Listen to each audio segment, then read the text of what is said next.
Are you a magical practitioner who, if you're honest with yourself, you might do a lot of reading and studying, but the practical side is neglected? Well, there's no judgment from me because I'm in exactly the same situation. But I'm going to be fixing that, and I wanted to share a book with you that has got me excited to dive in and start experimenting. And there might be various reasons why we put off actually doing magic, and I've covered that in another video, which you can check out at the top there. But in this video, I'm going to give you an overview of this book by Alan Chapman. So I came across this when I was searching the internet because I was feeling quite stuck. I'm a member of a couple of online magical communities, and someone recommended this book. I'd become a bit overwhelmed about whether I needed to just focus on going down a particular route or whether I was more of a chaos magician. Less structure, but taking bits and doing what I was drawn to and working on that basis. What I would recommend doing, this is what I have done, is read through the book, and it is a really easy read. It's not too thick. Read it all through and then go back and start doing the exercises. What I like about this book is that Alan, the way he writes the book is very accessible. I don't like books where the authors use flowery, overly complicated language. Like, if you cannot explain something in simple terms, then to me, I wonder if you're hiding something, because if you know your subject well, you can explain it simply. That's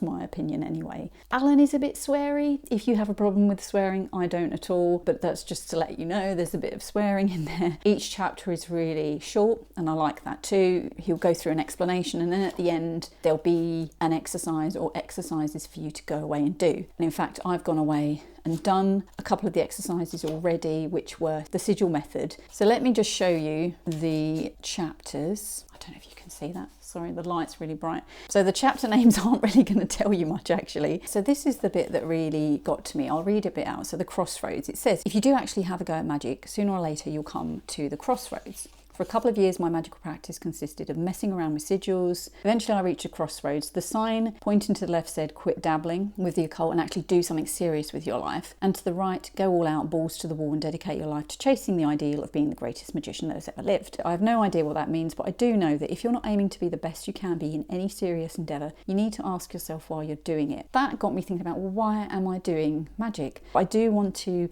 experiment with magic, but I do want to do more serious practices. I know I'm doing the financial transformation magic rituals, and that's going to take me another few months, but there are certain magical systems that I would like to research more and delve into. And maybe that's a question worth asking yourself as well. Is magic something you just want to muck around with, albeit being sensible, of course, or do you want to do some serious rituals as well? So this first section talks about the practice of the magical diary. Now, I knew about keeping a magical diary pretty much early on. Did I keep one? No, I didn't. I have a daily journal that I write in, and I would write things in there about whether I tried something out, but that really wasn't a good idea, because now I don't know where those notes are. I don't know what date I did those things. I've now got a notebook, which is my magical diary, which I noted down my 2 sigil experiments in, and which I will carry on keeping notes. If nothing else, get a notebook and designate that as your magical diary, and Alan tells you a really easy way of how you can set that out.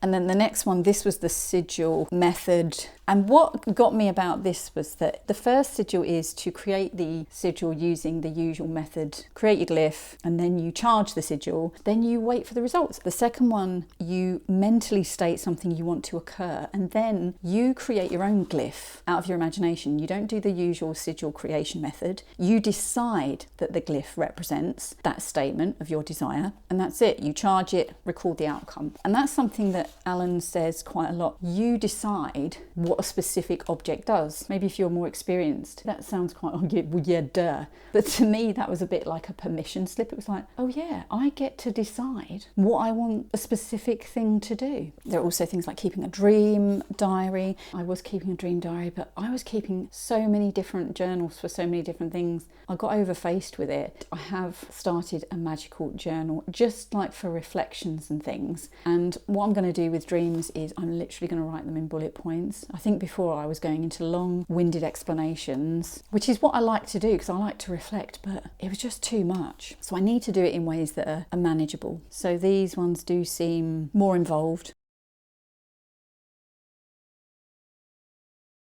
This talks about meditations. See, to me, I don't know how you feel about this, but to me meditation isn't magic, but meditation is a practice that can help with your magic. This book isn't full solely of magical practices. If you're thinking about magic as a specific magical act to achieve a certain result, I know you could think of meditation as that, but do you know what I mean? So some of this is around practices that will help your magic as well. I can't find it at the moment, but there was something that Alan mentions in this book. Essentially, it's kind of talking about chaos magic, working in that framework versus going down a particular route, such as the Golden Dawn, and working within that structured framework. And he talks about the pros and the cons of each. He talked about how if you're working from a chaos framework, maybe it can feel like you're a bit lost and you're kind of just grabbing things from here and there, and maybe it just feels like you're spinning your wheels a bit or you're not getting anywhere. Whereas in more structured systems, the structure can feel good, but it can also feel a bit limiting, and maybe you feel a bit trapped because you can't then step outside of that and you can't do other things that catch your eye. Well, I suppose you could, but if you're dedicating your time to something like the Golden Dawn, I imagine that is, you need to be immersed in that. So that's how I felt, because